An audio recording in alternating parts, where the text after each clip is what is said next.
Baik, terima kasih pemirsa, masih di Damai Indonesia aku dengan tema Sudahkah kita berbakti kepada ibu. Kita mengambil tema ini karena Rasulullah Shallallahu Alaihi Wasallam sendiri menyebutkan sebanyak 3 kali, yaitu ibumu, ibumu, ibumu baru ayahmu. Nah pemirsa, kita akan buka sesi tanya jawab lagi. Kami persilahkan untuk jamaah akhwat terlebih dahulu. Untuk Tina Hilya Fijra, Ukti Hilya ya, nanti akan dijawab oleh Abi Pantun. Silakan. Assalamualaikum warahmatullahi wabarakatuh. Waalaikumsalam warahmatullahi wabarakatuh. Saya Hilya Fijra, mahasiswa Taskia. Pertanyaannya, banyak anak zaman sekarang merantau dan menuntut ilmu selama bertahun-tahun, dan mereka belum sempat untuk birrul walidain. Ketika sudah menyelesaikan studi, usia mereka sudah masuk ke usia pernikahan. Jadi bagaimana menurut Ustadz, apakah harus membagikan orang tua dulu atau menikah dulu? Terima kasih. Baik, terima kasih Ananda Hilya. Fadal, Abi Pantun.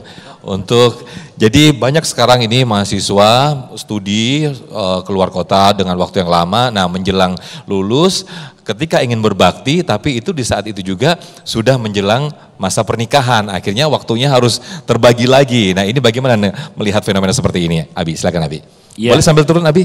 Biar bisa enak. Izin ya. Masya Allah, akan duduk. Allahu Akbar. Sepat gabus lele lohan, cepet bagus nggak bertele-tele, jamaah udah nggak tahan. Ya nggak tahan. Jadi makan tupat ampe ke Mekah. Semoga yang jomblowati cepat nikah. Amin. Iya. Ya doa insya Allah. Kalau memang udah ada yang siap nggak apa-apa. Aku mau naik onta, tapi harus sampai ke Mekah. Aku berani bicara cinta dan aku siap buat menikah. Wih. Iya, setuju yang itu, setuju nggak? Setuju. Lu namanya makan paya. Iya. Ya Allah, selingan Bapak Ibu ya, namanya saya lihat di belakang udah berapa kali ganti kaki. Iya, ada lagi megang dengkul aja Ustadz, obat batuk dari raw bugel, mata ngantuk, pantat rada pegel begitu. Ya Allah, Ananda, ini bagus pertanyaannya. Makanya kalau di dalam Quran tadi surat Luqman ayat ke-15, bagaimana tetap saat menentang perintah orang tua untuk sifatnya keluar koridor, tapi tetap berbakti harus wasohibhuma fi dunya ma'rufa. Nah sekarang saya pinjam lagi Quran surat ke-17 juz 15 ayat ke-23 ya, surat Bani Israel ayat ke-23. Di situ Al-Quran memerintahkan, mengingatkan kepada kita wa qadara rabbuka alla ta'budu illa iya wa bil walidaini ihsana imma yablughuna indakal kibara ahaduhuma aw kilahuma. Ingat, fala taqul lahuma uffin. Ini kalau kita ngaji usul fikih, kalau bahasa santri ini namanya kias aulawi. Izin kezen ya, begitu ya. Kias aulawi itu maksudnya gimana? Kalau ngomong aja udah nggak boleh, komodei, ngartos tuh komodei, apalagi yang lain. Nah sekarang benturannya antara menikah dengan studi, begitu kan? Ya, benar ya. Antara menikah kemudian harus berbakti kepada ibu, kepada orang tua. Jadi antara menikah. Ya, ini waktu sudah mendekati menikah, kemudian di sisi lain saya harus punya waktu juga untuk berbakti kepada orang tua, begitu ya? Betul sekali. Ya, jadi tetap di saat yang dimana kata Al-Quran mengingatkan wa fala taqul lahuma uffin wala tanharhuma wa qul lahuma qaulan karima. Mengucapkan saja udah nggak boleh, apalagi lebih dari itu. Dan di situ ditegaskan wala tanharhuma, jangan kamu membentak kepada keduanya. Tapi berkatalah apa bahasa wa qul lahuma qaulan karimah, dan berkatalah Allahu Akbar, bahasa Al-Quran indah banget, dengan ucapan yang mulia. Jadi Ananda, gimana caranya untuk mengomunikasikan dengan orang tua yang sifatnya tadi, karena sifatnya yang namanya ibu, belajar penting apa enggak? Penting belajar. Nah di saat hal yang seperti ini dikomunikasikan, dan ingat sekiranya memang orang tua mintanya untuk begini nak, kamu begini, tetap kalau saya jadi anak, insya Allah saya pilih bagaimana arahan orang tua. Ya, Ustadz, tapi nggak sejalan dengan keinginan saya. Tadi saya pinjam nasihat dari Kizen. Di sini bentuk ikhtiar kita bagaimana bisa meyakinkan kita punya cita-cita, punya rencana yang tadinya orang tua nggak setuju, untuk pendekatan lebih ini kepada orang tua sehingga bisa timbul kata, ya nak, aku ridho kepada keinginan kamu. Tapi sekiranya memang nggak temu titik yang namanya kerestuan orang tua, pilih mana saat? Tetap pilih ridallah fi ridal walidain wa sukhtullah fi sukhtil walidain. Keriduan orang tua ada pada keriduan Allah, begitupun sebaliknya murka Allah bergantung kepada murka orang tuanya. Makan lesehan, ngajak suami, mudah-mudahan bisa dipahami. Baik, Masya Allah. Terima kasih Abi Pantun atas jawabannya. Berikutnya kami persilakan Akina Fauzan yang akan bertanya dan insya Allah akan dijawab oleh Kiai Haji Zainur Rafiq. Kiai nanti bisa langsung sambil turun ya, biar lebih dapat jawabannya. Silakan Akina Fauzan. Bismillahirrahmanirrahim. Assalamualaikum warahmatullahi wabarakatuh. Waalaikumsalam warahmatullahi wabarakatuh. Saya Fauzan dari mahasiswa Tazkiyah. Yang ingin saya tanyakan adalah, mengapa peran ibu seringkali dianggap lebih penting dibandingkan dengan ayah? Apakah ini adil atau adakah perbedaan ekspektasi dalam nilai-nilai Islam dan ekspektasi sosial? Baik, terima kasih. Silakan, Kiai. Luar biasa pertanyaannya. Kenapa dibedakan antara peran ibu dengan peran bapak ya? Yang akan bisa jawab harusnya ibu-ibu ya kan.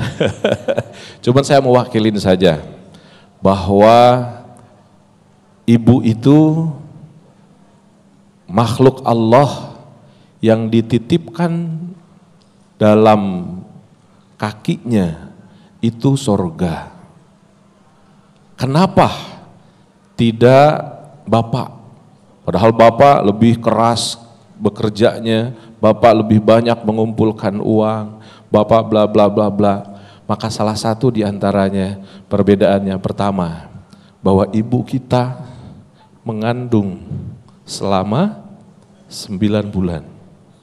Bapak kita mengandung enggak?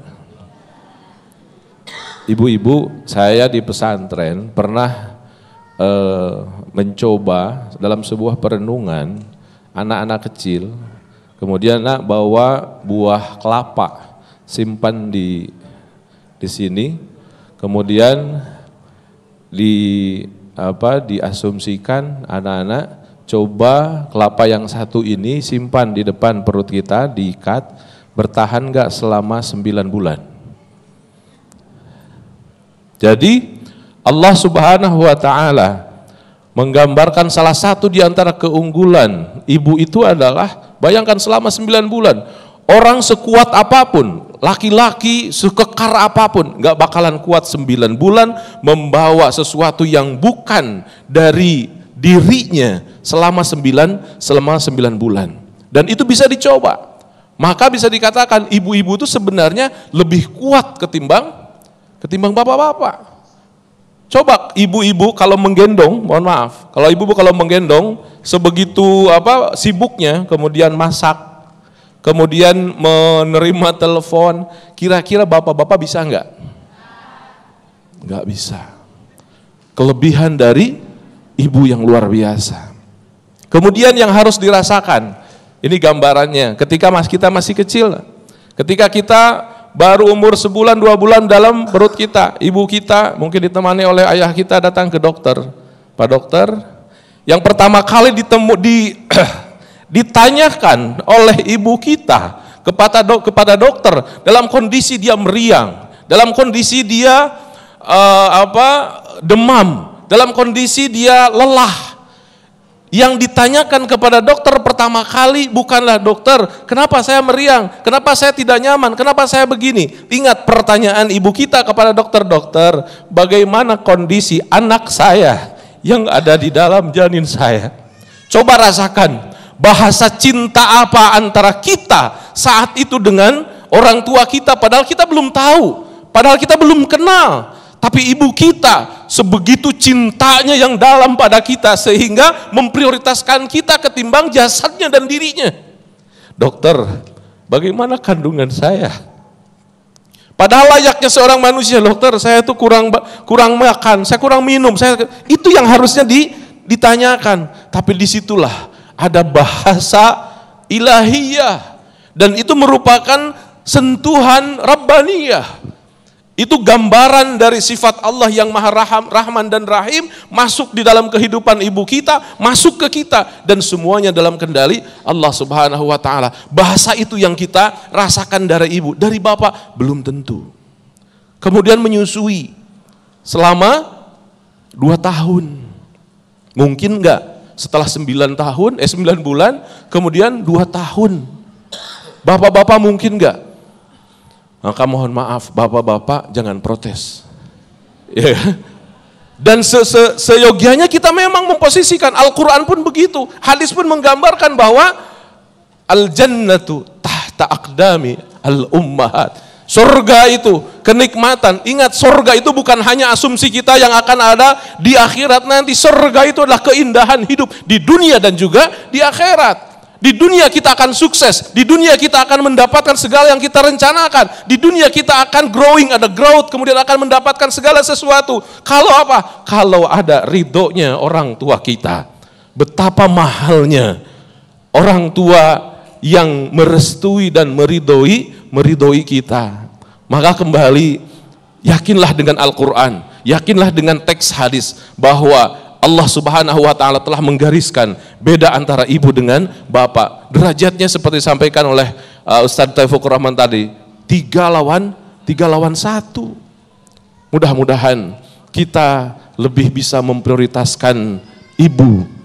Mudah-mudahan kita betul-betul bisa memuliakan ibu. Mudah-mudahan kita menjadi orang-orang yang diberikan kekuatan oleh Allah subhanahu wa ta'ala untuk membahagiakan ibu. Amin. Demikian mudah-mudahan berkenan. Assalamualaikum warahmatullahi wabarakatuh. Waalaikumsalam warahmatullahi wabarakatuh. Terima kasih Kiai Haji Zainur Rafiq atas jawabannya. Itulah benar apa yang dikatakan bahwa ibu atau emak-emak itu adalah ras terkuat di muka bumi. Masya Allah, mudah-mudahan Allah memberikan kemuliaan dan kesehatan bagi ibu-ibu kita. Amin, amin, ya rabbal alamin. Nah pemirsa, di segmen berikut atau segmen 5 kita akan bermuhasabah bersama-sama. Kita akan merenung bersama-sama, insya Allah akan dipimpin oleh guru kita Kiai Haji Zainur Rafiq. Kita tundukkan kepala kita tundukkan hati kita untuk kembali merenungi, untuk kembali menguatkan kita berbakti kepada ibu. Tetaplah bersama kami di Damai Indonesiaku.